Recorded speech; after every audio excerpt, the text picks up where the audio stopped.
구약 성경 673페이지에 있는 역대하 14장 1절부터 8절에 있는 말씀 교도하도록 하겠습니다. 1절 먼저 읽어드리죠. 아비야가 그의 조상들과 함께 누움에 다윗성에 장사되고 그의 아들 아사가 대신하여 왕이 되니 그의 시대에 그의 땅이 10년 동안 평안하니라. 아사가 여호와 시집에 선과 일을 행하여 이방 제단과 산당을 없애고 주상을 깨뜨리며 아세라 상을 찍고 유다 사람에게 명하여 그 조상들의 하나님 여호와를 찾게하며 그의 율법과 명령을 행하게 하고 또 유다 모든 성읍에서 산당과 태양상을 없애매 나라가 그 앞에서 평안함을 누리니라. 여호와께서 아사에게 평안을 주셨으므로 그 땅이 평안하여 여러 해 싸움이 없은지라. 그가 경과 성읍들을 유다에 건축하니라. 아사가 일찍이 유다 사람에게 이르되 우리가 우리 하나님 여호와를 찾았으므로 이 땅이 아직 우리 앞에 있나니 우리가 이 성읍들을 건축하고 그 주위에 성곽과 망대와 문과 빗장을 만들자. 우리가 주를 찾았으므로 주께서 우리 사방에 평안을 주셨느니라 하고 이에 그들이 성읍을 형통하게 건축하였더라. 아사의 군대는 유다 중에서 큰 방패와 상을 잡은 자가 30만 명이요 베냐민 중에서 작은 방패를 잡으며 하늘에 달리는 자가 20만 명이라. 그들은 다 큰 용사였더라. 아멘. 성경에 보면 이스라엘의 역사가 쭉 나오고 있습니다. 그런데 성경에 기록된 이스라엘 역사는 한 민족이나 한 나라의 역사가 아니고 이 역사는 영적인 역사이고 믿음의 역사를 나타내주고 있습니다. 그래서 이스라엘의 역사는 아브라함으로부터 시작이 되는데 아브라함을 우리가 믿음의 초상이라고 부르는 이유가 거기에 있습니다. 예수님의 족보가 나오는 마태복음 1장을 보면 1절이 이렇게 시작이 되죠. 아브라함과 다윗의 자손 예수 그리스도의 계보라. 예수님을 소개하면서 아브라함의 믿음을 계승하고 다윗의 왕통을 계승하는 분으로서 이야기를 하고 있습니다. 그래서 우리가 성경을 볼 때에 이것이 한 나라의 역사, 이 세상에 거의 200여 개국이 있는데 그런 나라들 중에 하나의 역사로 보는 것이 아니라 그 속에서 하나님의 인도하시는 역사, 믿음의 역사, 영적인 역사를 보아야 된다는 것입니다. 이 아브라함이 이삭을 낳고 이삭이 야곱을 낳고 야곱이 요셉을 낳고 요셉 때에 대기근이 일어나서 그들이 더 이상 가나안 땅에 살 수가 없기 때문에 곡식 있는 애국으로 갔죠. 그들과 애국에서 살면서 한 해, 두 해 지나다가 나중에는 무려 400년 이상을 살게 됐습니다. 그러다 보니까 애국 사람들에게 노예가 되어서 종살이를 하고 있었습니다. 그 고통을 들으시고 하나님이 모세라고 하는 또한 믿음의 사람을 세웁니다. 그리고 모세를 통해서 출애굽 시켜주시고 광야에서 40년 동안 생활하는데 이 광야 40년 생활하는 동안 하나님이 모세를 통해서 십계명을 주시고 그리고 율법을 주십니다. 그렇게 해서 광야 40년이 끝나고 난 후에 가나안 땅을 비로소 정복하기 시작하는데 그때는 모세는 하나님의 부름을 받아서 갖고 이 세상에 더 있지 아니하고 모세를 이어서 또 믿음의 사람 여호수아를 세워서 정복을 해나가도록 합니다. 여호수아가 죽고 난 후에는 사사들이 일어나서 하나님이 사사들을 세워서 그들을 통해서 이스라엘 역사를 이끌어 나갑니다. 한 200~300년 동안의 사사시대가 끝나고 난 후에 사람들이 하나님께 요구를 합니다. 우리에게 왕을 세워주세요. 왕을 세워주세요. 하나님께서 사무엘을 통해서 그들에게 왕을 세워주는데 그래서 이스라엘의 초대 왕이 사울 왕이고 사울이 죽고 난 후에 다윗이 왕이 되고 다윗 이후에는 그의 아들 솔로몬의 왕이 되죠. 근데 솔로몬 때까지만 한 왕국을 이루었고 솔로몬 이후에는 왕국이 분열되고 맙니다. 그래서 남쪽 유다와 북쪽 이스라엘, 북쪽에는 10개 지파로 해서 솔로몬의 장군이었다가 이집트에 도망가 있던 사람이 다시 돌아와서 나라를 세워서 나라 이름을 이스라엘이라 그렇게 이야기하죠. 남쪽에는 솔로몬의 아들이었던 이 르호보암을 중심으로 해서 유다와 베냐민 두 지파가 모여서 왕국을 이루게 되는 거죠. 그렇게 해서 왕국이 양쪽으로 남북으로 진행이 되어져 나갑니다. 오늘 이 본문에 나오는 1절의 두 왕의 이름은 남쪽 유다의 왕을 이야기를 합니다. 아비야와 아사가 나오는데 아비야가 죽고 난 후에 아사가 대신해서 왕이 되었습니다. 그래서 남유다의 왕통으로만 본다면 1대는 르호보암이고 2대가 아비야고 오늘 본문에 중심적으로 나오고 있는 아사왕은 3대 왕이 되는 것입니다. 그런데 오늘 이 본문을 우리가 쭉 읽어보면 평안이라고 하는 단어가 계속해서 반복해서 나오고 있습니다. 여러분들이 이제 유심히 한번 평안이라는 단어를 가지고 한번 보세요. 1절에도 마지막 부분에 보면은 평안이라는 말이 나오죠. 5절에도 보면은 마지막에 평안함, 6절에는 2번 나옵니다. 또 7절에도 마지막 부분에 가서 평안을 주셨느니라 이렇게 나옵니다. 당시 이스라엘이 이렇게 위치해 있는 것, 또 남쪽 유다가 위치해 있는 그 지역에는 전쟁이 굉장히 많았습니다. 그래서 성경을 보세요. 사울 왕 때 얼마나 전쟁이 많았으며 다윗도 수시로 전쟁을 참여하고 일으키기도 했던 그런 왕이었습니다. 그런데 아사 왕 때에 무려 10년 동안이나 평안했다. 이거는 기적과 같은 이야기. 고대 시대에는 전쟁이 수시로 일어났습니다. 비가 오고 눈이 오듯이 전쟁이 일어났습니다. 그런데 아사 왕 때에는 평안이 10년 동안 지속이 됐다는 것입니다. 여러분 어떻게 보면은 이 남쪽 유다나 북쪽 이스라엘 뭐 이렇게 구도를 놓고서 보면 이 남쪽 유다는 우리나라와 비슷해요. 북쪽에 이스라엘이 있었듯이 북쪽에 지금 북한이 있고 또 그 위에는 러시아가 있고 왼쪽에는 중국이 있고 또 오른쪽에는 일본이 있지 않습니까? 이스라엘 백성들도 주변에 블레셋이나 이집트나 아시아 이런 강대국들 수시로 자기들 침공해 오는 나라들이 있었습니다. 그런 가운데에서 이들이 어떻게 평화를 누렸을까? 오늘 우리가 얼마나 불안에 떨고 있습니까? 미래에 대한 불안, 내 속에 있는 불안, 내 가정에 있는 불안, 그리고 이 나라와 민족에게 닥치고 있는 이 불안들이 얼마나 많이 있습니까? 10년 동안 우리가 평안하게 지낼 수 있다고 한다면 그것보다 더 큰 기적이 또 어디 있겠습니까? 수많은 적들이 있는 가운데서 언제든지 전쟁이 일어나는 가운데서 10년 동안 평안을 누릴 수 있었던 그 비결이 무엇이었을까요? 우리 마음속에 누리는 평안, 우리 가정에 누리는 평안도 역시 그 비결이 오늘 이 본문 속에 있습니다. 첫 번째는 우리가 5절을 한번 보겠습니다. 5절을 한 번 더 읽겠습니다. 여기 보면은 그 분명한 이유를 이야기하고 있습니다. 자, 5절 같이 읽습니다. 시작. 또 유다 모든 성읍에서 산당과 태양상을 없애매 나라가 그 앞에서 평안함을 누리니라. 아사가 왕이 되면서 그가 한 일이 뭐냐면은 하나님 보시기에 선과 정의를 행했다고 그렇게 이야기해요. 2절에. 그리고 하나님 보시기에 선과 정의는 뭐냐면은 우상을 없애는 거예요. 그리고 하나님을 제대로 믿게 하는 거예요. 이것이 하나님 앞에서 선과 정의라는 것입니다. 여기 산당이나 태양상은 뭐냐면 발을 섬기는 그런 형상들입니다. 태양상은 모양이 태양처럼 이렇게 둥그렇게 생겼는데 그걸 발 산당 앞에다가 세워두는 것이었어요. 3절에 보세요. 이단, 제단, 산당, 주상, 아세라상 이런 것들을 아사가 어떻게 했습니까? 다 찍어서 파괴해서 버렸다는 것입니다. 그들이 평안을 10년 동안 누릴 수 있었던 비결은 뭐냐면 우상을 없앴다는 것입니다. 우상을 없애야 평안이 온다는 것입니다. 여러분 우리 마음속에 왜 걱정, 근심, 불안, 염려가 있을까요? 그것은 내가 뭔가를 이루고자 하는 것이 있는데 그게 이루어지지 않기 때문에 불안이 오지 않습니까? 그런데 그걸 더 깊이 들어가 보면요, 우리가 하나님 아닌 다른 어떤 것을 우상으로 삼고 있어요. 우리가 하나님을 믿는다고 하면서도 하나님보다도 더 높은 위치에 그게 인생의 목적이 되어서 그걸 추구하고 있는 거예요. 우리 믿는 사람들은 하나님이 인생의 궁극지 목적이 되어야 합니다. 하나님의 목적이 되고 하나님이 중심이 되고 하나님이 우선순위에 놓여야 됩니다. 그런데 그러지를 아니하고 이스라엘 백성들은 광야 40년 동안 이끌어 주셨던 하나님, 가나안을 정복할 수 있게끔 해주셨던 하나님, 사사시대에 자기들이 위기에 있을 때마다 도와주시고 안전을 주셨던 그 하나님을 다 버리고 바알과 아세라와 아무 생명도 없는 그런 뭘로 이런 신들을 숭배하면서 살았다는 것이죠. 우상은 뭐냐 하면 하나님보다 더 소중히 여기는 것이 다 우상입니다. 여러분, 내가 지금 누리는 것, 내가 지금 소유하고 있는 것, 그리고 나 자신마저도 하나님이 주셨기 때문에 오늘 내가 여기서 누리고 존재하고 있는 거예요.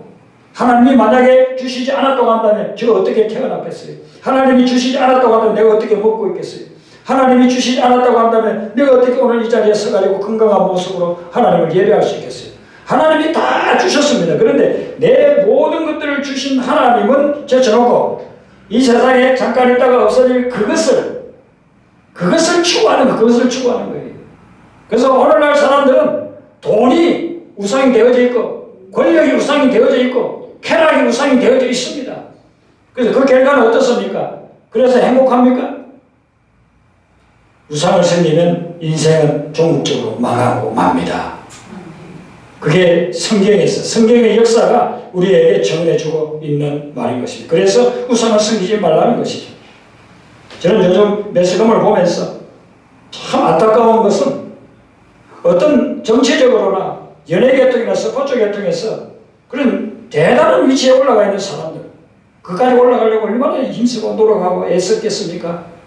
10년, 20년을 쌓아서 헌신하고 노력해서 그런 자리까지 올라가지 않았겠습니까? 그런데 그런 분들이 어느 날 순간적으로 추락하는 것을 우리가 자꾸 보고 있지 않습니까? 들려오지 않습니까? 왜 추락합니까? 그 추락하는 이유가 다른 것이 아니에요. 하나님을 믿든지 하나님을 믿지 않든지 그들이 우상을 추구하면서 살아왔기 때문에 그런 거예요. 쾌락을 추구하다가 스캔들로 인해서 낙마하고 맙니다.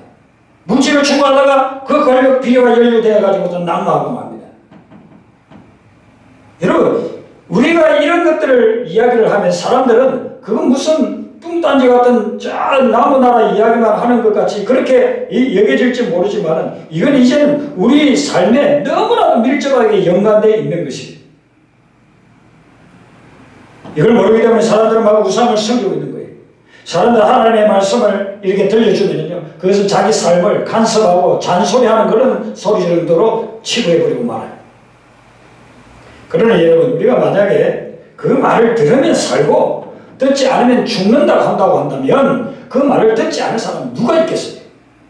내가 중병이 걸려서 병원에 찾아갔는데 그 의사 선생님이 당신 이런 음식 조심하시오, 이런 거 먹지 마시오, 그렇게 한다고 한다면요, 아무리 내가 좋아하고 아무리 먹고 싶은 것이라도 아마 그 순간부터 이제 딱 끊을 겁니다. 왜냐면 내 중병 걸려서 이제 앞으로 6개월도 못 살아 죽어. 근데 살 수 있는 길이 내가 좋아하는 그 음식을 먹지 말라고 한다고 하면 그걸 안 지킬 사람이 누가 있겠습니까? 아무리 먹고 싶어도 목에다가 칼을 대고서 못 먹게끔 하면서 자기 결심을 할 거예요. 근데 오늘날 얼마나 많은 사람들이 하나님의 말씀을 듣지 않고 죽음의 길로 달려가고 있는지 모른다는 것입니다. 군대 가면은 여러 가지 훈련을 받는데 하생방 훈련을 받습니다. 하생방 훈련, 밀폐된 공간에 병사들이 들어가서 거기는 들어가기 전에 가스로 가득 차놓습니다. 그러면 조교가 방독면을 쓰고서 거기서 기다리고 있습니다. 밖에서 막 뛸뛰기를 하고 열심히 훈련을 하다가 그 다음에 방독면 쓰라 합니다. 방독면 쓰고서 들어가면 가스가 있는지 없는지도 몰라요. 방독면이 다 걸러주니까, 맑은 공기만 통과시키니까. 근데 조금 후에 조교가 방독면 벗으라 합니다. 그러면은 한두 명이 뭣도 모르고 벗다가 콜록콜록 하는 걸 보고 안 벗으려고 합니다. 그러면 옆에 있는 여러 조교들이 몽둥이를 가지고 두들겨 패면서 방독면 다 벗으라. 그래서 안 맞으려고 다 벗으면 그때부터는요, 기침을 하면서 그냥 눈물, 콧물 흘리면서 심지어 어떤 애들은 막 토하기도 하고 그렇게 합니다. 그것은 실전에서 일어나는 그런 그 하생방, 그걸 대비하기 위한 훈련이죠. 실전에서는 그렇게 맞으면 그냥 죽죠. 죽지 않을 정도로 그렇게 막대기를 보여주면서 훈련을 시키는 겁니다. 독가스가 살포되었을 때 살 수 있는 길은 다른 것이 아니에요. 방독면을 써야 되는 거예요. 여러분, 우상이라고 하는 것은 우리 영혼을 갉아먹고 파괴시키는 독가스와 같은 것입니다. 거기에 말씀의 방독면을 써야만 우리가 살아남을 수가 있는 것입니다. 그래서 하나님의 말씀으로 내 영혼을 무장해야, 그래야만 이 살인가스에서 우리가 살아날 수가 있는 것이죠. 작년부터 시작된 이 코로나 바이러스를 통해서 우리는 이걸 절실히 느끼고 있습니다. 나는 마스크 안 써. 중국의 어떤 할아버지는 절대로 마스크 안 쓴다고 경찰이 씌우면 또 벗어버리고 씌우면 벗어버리고 그러는 장면을 제가 본 적이 있어요. 유럽 사람들 마스크를 쓰면 무슨 환자나 중환자들이나 쓰는 것으로 생각해가지고 그거 안 쓰려고 하다가 결국 어떻게 돼요? 전부 다 쓰게 되잖아요. 안 쓰고 돌아다니면은 바이러스가 나한테 들어와서 나를 죽이는데 안 쓸 수 있느냐. 나는 그 마스크 쓰면 답답해서 안 돼. 나는 마스크 쓰면 너무 귀찮아. 나 마스크 쓰면은 내 얼굴에 그냥 좀 지장이 있어. 그런 핑계가 어디 있겠어요? 그걸 쓰지 않으면 내가 죽는데. 여러분, 우상과 죄악은 영적인 살인가스예요. 이것을 제거하지 아니하면 우리 영혼은 죽어가게 되는 거고 우리 삶은 파괴된다는 것입니다. 아사는 이걸 알았기 때문에 그가 집권하자마자 자기가 온 나라 남쪽 유다에 있는 그 모든 나라에 우상들을 다 파괴했습니다. 아세라상을 파괴하고 바알상을 파괴하고 태양상을 파괴하고 산에 올라가서 그런 것을 지어놓은 것도 다 파괴하고 그리고서는 그들이 우상을 다 멀리하게끔 했습니다. 그런데 그때부터 희한하게 그 나라에 전쟁이 일어나지를 않는 거예요. 외국이 침공해 오지를 않는 거예요. 놀라운 사실 아닙니까? 그리고 오늘 본문에서 평화가 온 이유를 우리가 한 가지 더 살펴보면 4절과 7절에 나오는데 7절 한 군데만 봐도 아사가 일찍이 유다 사람에게 이르되 우리가 우리 하나님 여호와를 찾았으므로 이 땅이 아직 우리 앞에 있나이다 했고 하반절에 가보세요. 우리가 주를 찾았으므로 주께서 우리 사방에 평안을 주셨나니라. 내 삶에 우리 공동체에 가정에 국가에 평안이 오는 비결이 어디에 있느냐 하면 하나님만을 추구하라는 것입니다. 하나님을 바라보고 하나님만을 추구하고 하나님을 내 삶에 주인으로 모시고 살아갈 때 그때에 비로소 내 삶에 세상에서 얻지 못했던 평안이 임하기 시작한다는 거예요. 우리가 하나님을 찾을 때 내가 배가 고팠을 때에 먹을 것을 구하듯이 하나님을 찾아야 돼. 내가 목말랐을 때에 마실 것을 구하듯이 하나님을 찾아야 돼. 그렇게 하면은 반드시 세상이 주지 못하는 하늘의 평강이 우리에게 임할 줄로 믿습니다. 찬송가 455장 1절에 보면 주님의 마음을 본받는 자 그 마음에 평강이 찾아온다라고 했어요. 주님의 마음을 본받으며 주님을 추구하면서 주님을 닮고 주님을 추구하는 그런 삶을 살아가면 그 마음에 평강이 찾아온다는 것입니다. 험악한 세상을 이길 힘이 하늘로부터 임함이로다. 여러분이 우상을 제거하고 그리고 하나님을 추구한다고 하는 것은 사회개혁이나 정치개혁이 아니에요. 이것은 종교개혁이라는 것입니다. 아사가 종교개혁을 했더니 나라가 평안해졌다. 아사는 왕이니까 정치적인 지도자니까 그가 사회개혁이나 정치개혁을 추구해야 될 거 아닙니까? 근데 그거 가지고는 안 되더라는 거예요. 그래서 종교를 개혁했더니만 나라에 평안이 오더라는 것입니다. 요즘으로 말하면 교회를 개혁했더니 나라에 평안이 왔다 이렇게 할 수 있는 것입니다. 여러분, 종교가 타락하면 나라가 망합니다. 종교가 바로 서면 나라가 흥하는 것입니다. 교회가 타락하면 나라가 망합니다. 교회가 바로 서야 나라가 흥하게 되는 줄로 믿습니다. 여러분, 앞으로 대만을 주목하시기 바랍니다. 대만은 국민당하고 공산당 전쟁해가지고 장개석 그 공산당을 당하지 못해서 도망와가지고 거기 타이베이에다가 세운 나라 아닙니까? 아직도 전 세계의 국가로서 인정도 제대로 못 받고 있는 나라예요. 대만을 보면은요, 그 사람들이 얼마나 힘들까 저는 종종 그렇게 생각을 해봐요. 나라도 없이 쫓겨와 있고 세계 강대국 제2 강대국인 인구도 13, 14억이 되는 중국이 언제든지 자기들을 짓밟아 버릴 수도 있어요. 그런 위기, 대만 해협이라고 하는 조그마한 그 해협 하나 사이에 두고 엄청난 적을 대치하고 있는 거예요. 그들은요, 이 나라들, 이 세계에서도 인정을 받지를 못해요. 그래서 외교가 다 거의 다 단절돼요. 몇 개 국가밖에 없어요. 200개 국가 중 몇 개 국가밖에 지금 외교 관계가 없어요. 어떻게 보면은 세계에서 가장 불쌍한 나라 중에 한 나라라고 볼 수 있어요. 나라지만은 나라 취급도 못 받고 언제 자기들이 멸망당할지 모르는. 중국이 마음 먹고서 침공에 들어온다면, 만약에 미국이 보호해주지 않는다고 한다면요, 하루아침에 없어져 버릴 수 있는 나라가 대만이에요. 그런데 이 대만의 그리스도인들이 그런 위기 가운데서 하나님께 매달렸습니다. 그래서 10몇 년 전까지만 해도 대만의 크리스천 인구가 3%가 채 안 됐습니다. 됐습니다. 2몇 프로밖에 안 됐습니다. 근데 대만의 그리스도인들, 대만의 목회자들이 하나님께 매어달리면서 말씀을 묵상하고 그 말씀을 나누고 기도의 운동을 일으키고 가정재단이라고 하는 재단, 우리는 좀 재단이라고 하면 좀 부정적인 의미가 있습니다만 그들은 좀 성경적인 의미로서 다시 재해석해서 가정재단을 세우고 학교에도 재단을 세우고 기도의 재단을 세우면서 그 영적인 무브먼트가 일어났어요. 지금 대만은 크리스천 인구가요 거의 8%가 됩니다. 이제 우리나라가 실제로 보면 교회 나와서 열심히 신앙생활 하는 사람 비율을 따지면 대만보다 더 뒤질 설 수도 있어요. 대만이 그렇게 하나님을 찾으니까 대만에 놀라운 역사들이 일어나고 있어요. 삼성을 따라잡겠다고 하지 않습니까? 삼성이 세계적인 기업이지만 아마 대만 기업에 조만간 따라잡힐지도 몰라요. 대만의 영적 부흥이 일어나면서 그런 열악한 가운데 있는 그 나라가 하나님이 보호해 주시고 평안을 누리고 성성장구해 나가고 있다는 것이죠.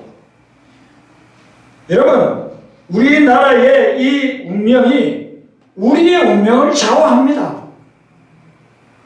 내가 아무리 부자라 해도 전쟁이 일어나면 나라가 망했는데 어디 가서 살아요? 어디로 도망갑니까? 태평양밖에 없어요. 물렀을 때는. 근데 이 나라가 잘 되고 잘 못 되고는 우리에게 달려있다는 것입니다. 우리 믿는 자들, 성도들, 우리의 체감이 그만큼 크다는 것이죠. 예수님이 우리를 빛과 소금이라고 했는데 우리가 예수 믿는 순간부터 빛과 소금이 그 소금인데 우리가 빛을 얼마나 비췄습니까? 헤드라이트 정도는 아니라도 밤길에 표시라도 해줄 수 있는 성냥불이라도 뗐나요? 우리를 소금이라고 했는데 나 때문에 세상이 안 썩고 있습니까? 아니면 나 때문에 더 빨리 썩고 있습니까? 성경에서 우상을 이야기할 때 크게 구약에서 두 가지를 볼 수 있어요. 첫 번째는 바벨탑이고 창세기 11장이에요. 그 다음에 가나안 정복 이후에 가나안 땅에서 일어나고 있는 바알 숭배인 것입니다. 여러분, 바벨탑은 뭡니까? 높이 올라간다, 위에 올라간다, 그리고 나를 드러낸다. 높은 자리에 올라가고 인기를 얻는 것. 이것이 바벨탑이에요. 오늘 여기에서 예외적인 사람이 있습니까? 거의 없어요. 우리 예수 믿는 사람들이 기도하고 열심히 하고 높은 데 올라가야 됩니다. 그리고 예수 믿는 사람들이요, 재물의 축복도 많이 받아야 됩니다. 그렇게 해서 선교하고 오는 사람들도 없고 다 해야 됩니다. 그런데 세상에서 지금 바벨탑이라고 하는 것은 하나님이 저 밑에 있고 하나님이 절대로 내 위에 올라가지도 않아요. 하나님 저 밑에 있고 그리고 내가 원하는 지위, 인기, 그것이 위에 올라가 있는 거예요. 그건 바벨탑이에요. 바벨탑은 반드시 무너지게 돼요. 바벨탑은요, 단 0.001%의 예외도 없습니다. 다 무너지게 되어져 있습니다. 근데 사람들이 그걸 모르니까 태어나자마자 자기가 말하고 뭐 의식하고 생각을 이야기할 그 시점부터 바벨탑을 추구해요. 바벨탑을 추구해요. 남보다 높이 올라가고 남보다 더 나아야 되고 남보다 더 많이 가져야 되고 남보다 더 누려야 되고 그리고서 사람들에게 인정받고 대단한 존재가 되어야 되는 그걸 추구하면서 살아가는데 거기에는 진정한 평안이 없다는 거예요. 그것 때문에 스트레스 받아가지고 애들이 얼마나 고통스러워합니까? 어떤 분이 얼마 전에 저하고 상담을 한 적이 있습니다. 자기 자녀가 중학교, 중학교 이럴 때 전교 1등이 전교 1등. 그러다가 고등학교를 갔는데 아주 똑똑한 전국에서 똑똑하다는 애들은 다 모였어요. 전교에서 1등하는 애들만 거의 다 모인 고등학교를 가고.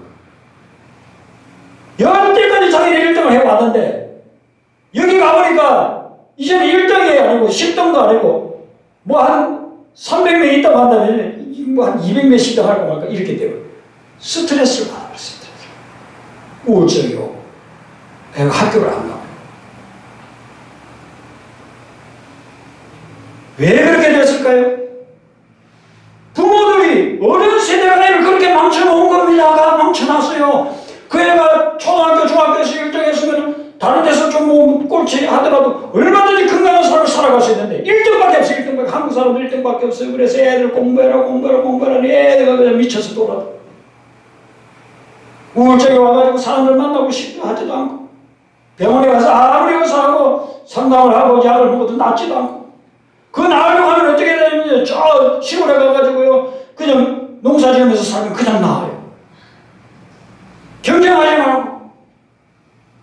평안이 없는 이유가 거기에 있는 거예요. 불안한 이유가 어디에 있는 얘기예요. 나라의 불안뿐만 아니라 내 자신 속에 있는 불안이 뭐 때문에 오느냐 이거예요. 최고가 돼야 된다.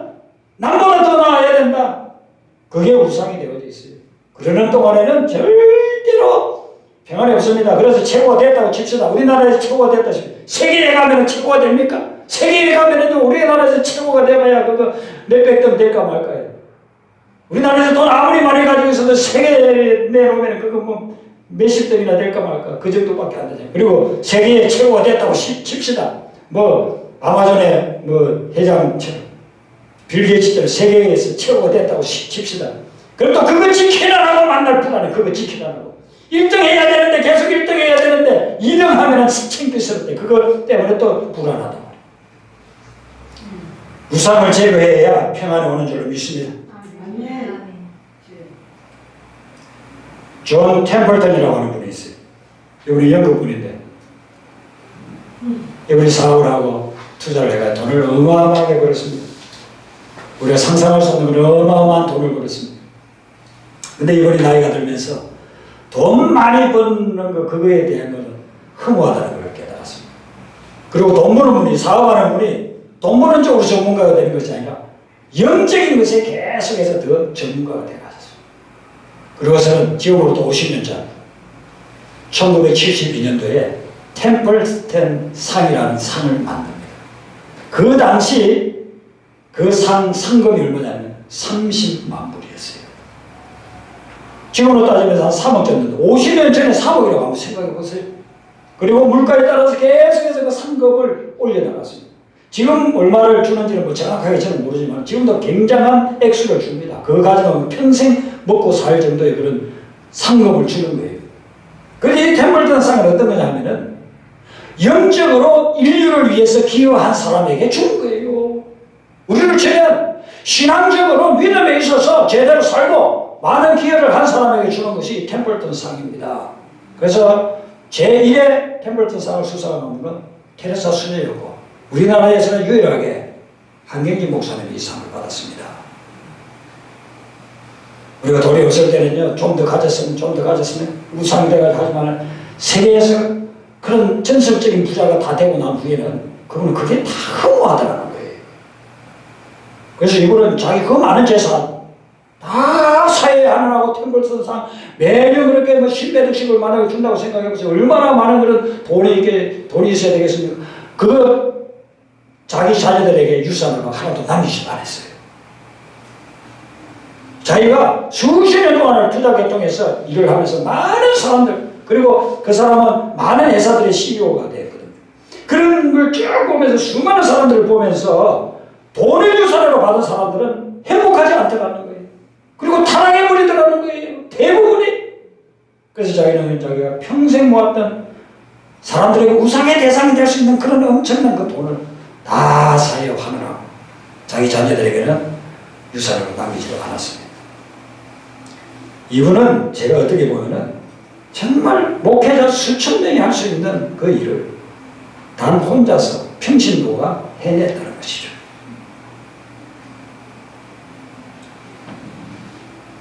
한국 교회는 개혁되어야 됩니다. 한국 교회가 개혁되지 않으면 나라가 평안을 누릴 수 없고, 한국 교회가 개혁되지 않으면 한국 교회는 이 세상에서 사라져버릴 겁니다. 기독교 2000년 역사를 보세요.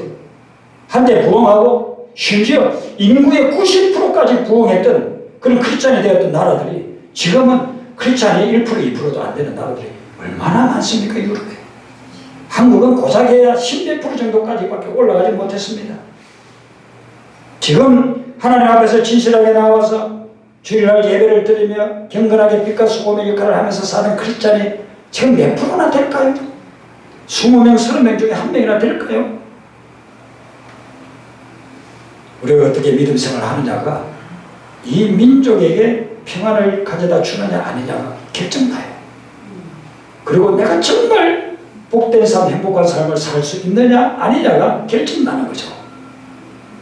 아사는 이렇게 해서 평안을 얻고 난 후에 그 평안을 얻기 위해서 노력했을 뿐만 아니라 이제 그 평안을 유지하기 위해서도 하나님 앞에 헌신적으로 일했어요. 그게 6절과 7절에 나오고 있습니다. 7절만 본다면 어떻게 나오면 6절 하반절에 보면 그가 견고한 성읍을 유다에 건축했다고 그랬겠죠. 그리고 7절에도 보면 성곽과 망대와 문과 빗장을 만들고 또 성읍을 행통하게 건축하고 그리고 군사 8절에 보면요 군사들을 유다 지파와 베냐민 지파의 유다의 30만 명, 베냐민의 28만 명을 58만 명을 모아서 훈련시켰어요. 이건 뭘 이야기하느냐면요 우리가 영적 생활을 할 때 하나님이 축복을 주고 나에게 평안을 줄 그때에 정말 조심하고 영적으로 깨어 있어야 된다는 겁니다. 그렇게 할 때에 교만하지 말고 겸손하게 계속해서 나를 영적으로 하나님 앞에서 훈련시켜 나가야 됩니다. 기도하고 말씀 묵상하고 영적 훈련을 받으면서 늘 깨어 있어야 그 평안이 유지가 된다는 거예요. 우리가 주일에 와서 예배드리면서 은혜 받고 마음에 평안이 넘칩니다. 그런데 집에 가고 직장 생활하고 사람들 만나고 특별히 나하고 관계가 좋지 않은 사람 만나면 그 평안이 그냥 날아가 버리 순간적으로 날아가 버리잖아요. 그래서 하나님이 주시는 평안을 받는 것도 중요하지만 하나님이 주시는 평안을 유지하는 것은 더 중요한 줄로 믿습니다. 그래서 여러분들이 예배를 드리면서 말씀을 통해서 우리 주님이 주시는 그런 평안을 누리시고 그리고 그것을 한 주간 동안의 삶 가운데서도 지켜나가시기를 바랍니다. 그래야 우리의 영혼이 살고 그래야 우리를 통해서 이 민족이 살아날 수가 있는 것입니다. 오늘 이 말씀은 우리가 개인적으로 하나님 안에서의 그런 신앙생활을 넘어서 민족을 어떻게 하면 살릴 수 있느냐는 그런 메시지가 들어있는 것이죠. 여러분들 한 분 한 분은 정말 대단한 분들이에요. 왜냐하면 여러분들 때문에 민족이 살 수도 있고 죽을 수도 있는 대단한 능력을 가지고 있는 거예요. 하나님이 그 능력을 우리에게 주신 거예요. 우리 시편 127편 한 군데 보겠습니다. 시편 127편 1절 2절입니다. 여러분들이 시편 131편 외우는데 그리고 시편 126편 27편도 여러분들이 꼭 외우세요. 다 외우면 큰 은혜가 있는 겁니다. 자, 시편 127편 1절 2절 같이 읽습니다. 시작. 여호와께서 불을 지키지 아니하시며 세우는 자를 수고하며 여호와께서 성을 지키지 아니하시며 사수꾼이 깨어 있으며 헛되도다. 너희가 일찍 일어나고 늦게 누우며 휴거의 떡을 먹으니 헛되도다. 그러므로 여호와께서 그의 사랑하신 자에게 잠을 주시느니라. 아멘. 여호와께서 세우지 아니하시면요 절대로 우리 가정이 세워지지 않아요. 그리고 여호와께서 성을 도시를 이 나라를 지키지 아니하시면 파수꾼이 아무리 깨어있어도 헛되다는 거예요.